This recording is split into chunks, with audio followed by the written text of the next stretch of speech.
Our world is full of beautiful nature, old cultures, long histories, and quite a lot of Adobe stock footage I used to make this part of the video. But the most amazing thing is that it is filled with stories of fucking dragons. Let's fucking go. Look at this dragon. It's a cool dragon. I made it. It's a little goober. It's a dragon. But there are so many. Hundreds, if not thousands of dragons in literature, film and TV. Who can see through all this? Who will tell you which of them is the coolest and bestest dragon? Me. I'm going to tell you in this new video series called Dragon Ranking with Hottie. Wow! Alright, I think an explanation of the series might be helpful right here. I decided that my goal is to make a video about every single dragon in fiction. And at the end of each video, I want to rank those dragons. That will happen with 5 criteria that get points from 1 to 10 each. Those criteria are size, power, maximum age, intelligence, and special abilities. But I can already see you typing in the comments, But Hottie, you said you determined the coolest and bestest dragon. How can you do this without rating the looks of the dragons?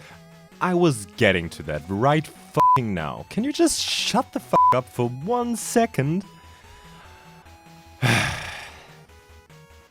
I obviously thought about adding the looks category, but I decided it would be way too subjective to actually be the ranking I want to do.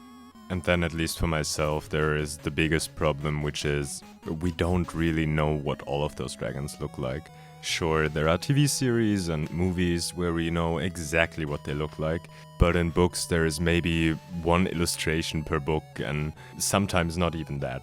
So it would just be unfair towards the book dragons to make that a criteria.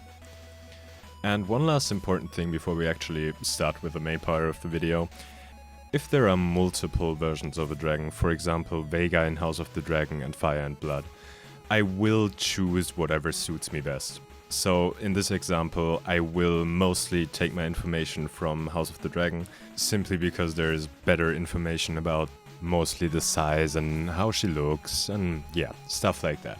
But of course, stuff like history I have to take from, for example, Fire and Blood, simply because it's way more detailed. So I will do a mix and mash of both. But yeah, that's it for this little information video. The first dragon we will look at is Caraxes, the Bloodworm, from A Song of Ice and Fire from George R.R. Martin.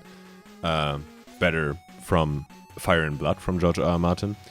But yeah, you can all be excited for this video. I already started working on it, and we see each other then. Bye bye!